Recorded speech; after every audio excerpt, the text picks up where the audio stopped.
ఆ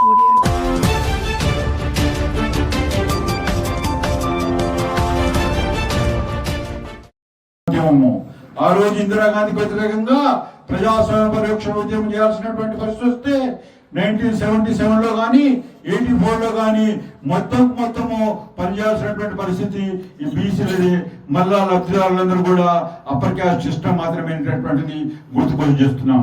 అదేవిధంగా ఈ రోజు ఏదైతే పరిపాలన అనుభవిస్తుందో కాంగ్రెస్ పార్టీ ఆ రోజు 1978లో కూడా వీళ్ళంతా కూడా రెడ్లంతా కూడా శ్రీమతి ఇందిరాగాంధీకి వ్యతిరేకంగా ఒక రెడ్డి కాంగ్రెస్ ఎదుర్కొని యావత్ దేశం పరిపాలన చేస్తున్నటువంటి పరిస్థితి, యావత్ దేశం వెళ్దామని చెప్పి ఆలోచన చేస్తున్న కాలంలో కూడా బీసీలందరూ కేవలం బీసీలు మాత్రమే ఇక్కడ కాంగ్రెస్ ఐ పార్టీని స్థాపించి అధికారంలోకి తీసుకొచ్చి ఈ రోజు అవిచ్ఛిన్నమైనటువంటి 40 సంవత్సరాల ప్రభావానికి కారణమైతే ఆ బీసీలను అధికారం నుంచి ఎక్కడో దూరం పెట్టి ఈ మిగిలినటువంటి ఈ 50 సంవత్సరాల కాలంలో కూడా మన రెడ్లు మాత్రమే పరిపాలించేటటువంటి దుస్థితి కాంగ్రెస్ పార్టీ తీసుకొచ్చింది.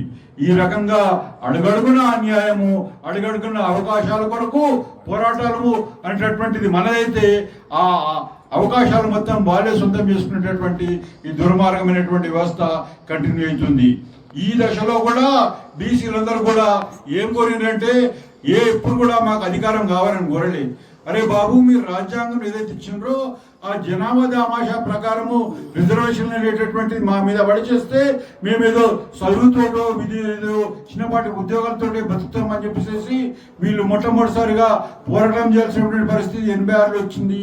ఆ 86 నుంచి ఇప్పటిదాకా జనాభా దామాషా ప్రకారము రిజర్వేషన్ల కొరకు పోరాటం చేస్తే ఈ 50 సంవత్సరాలుగా ఎన్నడూ కూడా రిజర్వేషన్లు ఎలక్షన్స్ ముందు ఇస్తామని చెప్తారు, ఎలక్షన్స్ తర్వాత ఎగ్గొట్టేటటువంటి అలవాటు అందరు కూడా ఒక అలవాటు అయిపోయింది. అదే విధంగా ఏదైనా కారణాల వల్ల బలమైన ఒత్తిడి వల్ల ఇవ్వాల్సిన పరిస్థితి వస్తే మధ్యలో కోట్లను ముందు పెడతారు. మళ్ళీ ఇదే రాజకీయ పార్టీలు పిటిషన్లు వేస్తాయి. కోట్లలో కూడా వాళ్ళు వేసిన పిటిషన్లు వాళ్ళ కోట్ల కారణంగా వచ్చినవి కూడా ఎగిరిగొట్టేటువంటి దుస్థితి మనం కళ్ళతో చూస్తున్నాం.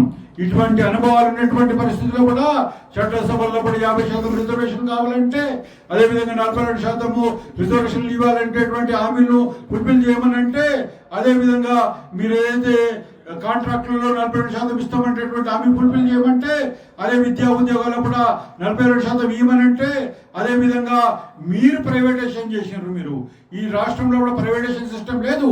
ఉన్నత విద్యలో కూడా మీరు ప్రైవేటైజేషన్ చేసినారు. ప్రైవేటైజేషన్ చేసినప్పుడు మీరు ఏమన్నారంటే మేము బీదలకందరూ కూడా ఎస్సీ ఎస్టీ బీసీలకందరూ కూడా ఫీజు రియంబర్స్మెంట్ స్కాలర్షిప్ సిస్టమ్స్ ఇస్తామని చెప్పారు. అటువంటి మీరు ఈ రోజు కూడా 50 సంవత్సరాల కూడా టైం చూసుకొని కొట్టేటటువంటి ప్రయత్నం చేస్తుండ్రు. బీసీలను బానిసలు చేసుకుంటూ పోతుండ్రు, బిచ్చగానం చేసుకుంటూ పోతుండ్రు, ఆత్మహత్యలు అయిపోతుండ్రు. మీరేమో ప్రపంచ కుబేర లిస్టులో పోతుండ్రు. ఈ రకంగా అన్యాయాల పరంపర కంటిన్యూ అవుతున్నటువంటి పరిస్థితుల పట్ల రాజ్యాధికారమే ఒకటే మార్గం అనేటటువంటి ఒక ఆలోచనతోటి ఇప్పటి నుంచి అయినా కానీ బీసీలందరూ కూడా హక్కులు, అధికారాలు, అవకాశాలు కొన్ని పక్కన పెట్టి సంపూర్ణ రాజ్యాధికారం కొరకు పోరాటం చేయాల్సినటువంటి పరిస్థితి అవసరమైంది అని చెప్పేసి 2029లో కూడా సంపూర్ణ రాజ్యాధికార దిశగా మన శక్తియుక్తులందరినీ కూడా డెవలప్ చేసుకొని 2029లో కూడా ఈ రాష్ట్రంలో కూడా బీసీ రాజ్యాధికారము, అది కూడా బీసీ రాజ్యాధికారం అంటే ఎటువంటి రాజ్యాధికారము, ఈ అప్పర్ క్యాస్ట్లకు బానిసలైనటువంటి రాజ్యాధికారం కాదు. అదేవిధంగా ఈ విధానాలు ఏవైతున్నాయో ఏ విధానాల కారణంగా రాజకీయ పార్టీలు ఏవైతే భ్రష్టు పట్టించినవో కేవలము వాళ్ళు కులాలకు అధికారం ఇవ్వడం కాకుండా విధానాలు కూడా డేంజరస్ విధానాలను తీసుకుంటారు. ఈ విధానాల్లో కూడా వీళ్ళు ఏం చెప్పినట్టే ఫ్రీ క్యాపిటలిజం అనేటటువంటిది రాజ్యాంగంలో లేదు. 92 తర్వాత ఫ్రీ క్యాపిటలిజం తీసుకొచ్చిండ్రు. ఫ్రీ క్యాపిటలిజం తీసుకొచ్చి ఏం చేసిందంటే సిస్టమ్ మొత్తము ఆర్థిక పారిశ్రామిక వనరులన్నీ కూడా వాళ్ళ జోబు సొత్తు చేసుకున్నారు. దీని కారణంగా ప్రజలందరూ కూడా బతకలేనటువంటి పరిస్థితి వచ్చింది. దీని నుంచి కూడా అన్ని రంగాల్లో కూడా బీసీలు నాట్ ఓన్లీ రాజకీయ రంగం కాదు, వైద్య రంగమే కాదు, విద్యా రంగమే కాదు, ఆర్థిక రంగమే కాదు, పారిశ్రామిక రంగమే కాదు, కాంట్రాక్టర్లు కూడా సంపూర్ణంగా ఏదైతే జనాభా దామాషా ప్రకారం కాదు, ఇంతకు ముందు వాళ్ళు కోల్పోయినటువంటి బ్యాక్లాగ్ సిస్టమ్ లో కూడా 100% బీసీలకు అర్హులను చేసేటువంటి ఒక విధానాలను తీసుకొచ్చి బీసీల చేత బీసీల ద్వారా బీసీల కొరకు రాజ్యాధికారం అనేటటువంటి నినాదంతో ఒక రాజకీయకరణ చేసేటువంటి ఈ దశలో కూడా మనం ఇక్కడ సమాయత్తమైనము. రాబోయే ఉద్యమాలన్నీ కూడా బీసీ రాజ్యాధికారం కొరకు జరగాల్సిందిగా, అదేవిధంగా దీనికి అవసరమైనటువంటి నిరంతర కార్యాచరణలను మనం డెవలప్ చేసుకోవాల్సిందిగా కోరుతూ అందరినీ కూడా ఈ 29 ఏదైతే ఉందో ఈనాడు ఉన్నటువంటి పరిపాలన చూసుకుంటే రేవంత్ రెడ్డి పరిపాలన ఇది సూపర్ ఫాస్ట్ గా నెగటివ్ వైపు పోతున్నటువంటి పరిస్థితి. ఈ నెగటివ్ వైపు పోతున్నటువంటి పరిస్థితి మళ్ళీ ఆ గజ దొంగలు ఎవరైతే ఉందో లక్షల కోట్లు కాజేసినారో ఆ గజ దొంగల వైపు మళ్ళీ రాజకీయ అనుకూలత రాకముందే, అదేవిధంగా హిందూ ధర్మం పేరు మీద మరొక కొత్త న్యాయ నాటకాలు తీసుకొస్తున్నటువంటి ఈ పరిస్థితుల్లో కూడా అప్రమత్తంగా ఉండాల్సినటువంటి పరిస్థితి. ఎందుకంటే హిందూ ధర్మం తీసుకొస్తే హిందూ ధర్మాన్ని మోసింది ఎవరు? హిందూ ధర్మానికి 100% మోసింది చరిత్ర మొత్తం చూసుకోండి. బీసీలే మోసిండ్రు. మీరు జనసంఘ్ పార్టీ పెట్టినరు, మీరు ఏదో బనియాలకు అదేవిధంగా బ్రాహ్మణుల కొరకు పెట్టినరు. మీరు తయారు చేసింది ఎవరు?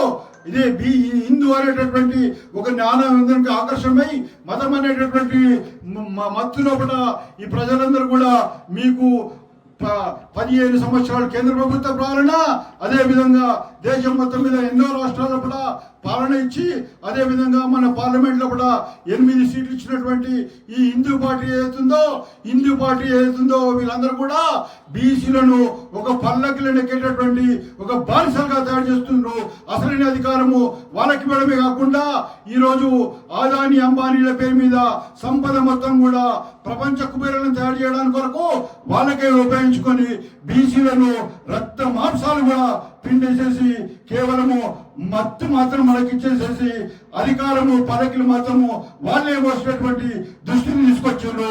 మాకు అధికారం ఇవ్వకుండా మా పేరు మీద మా మతం మాము అనేటటువంటి బలహీనత మీద మా ధర్మ పరిరక్షణ అనేటటువంటి ఒక సాధారణ సాపేక్ష అభిప్రాయాల మీద మీరు మమ్మల్ని ఇలా ముంచేసేసి మీరు బ్రాహ్మణులకు బనియాలకు అధికారం ఇచ్చేటటువంటి ఈ ఆలోచనలు అంతమందించడానికి కొరకు సంపూర్ణ రాజ్యాధికార దిశగా బీసీలందరూ ఎటువంటి మత్తులకు లొంగకుండా ముందుకు పోవాల్సినటువంటి టైం కొరకు వచ్చింది. కాబట్టి ఆ రకంగా మన కార్యాచరణ ఉండాలని చెప్పి కోరుతూ ఈ అవకాశంను మీరందరూ కూడా ఉత్ప్రేరకం తీసుకోవాలని కోరుతున్నాను.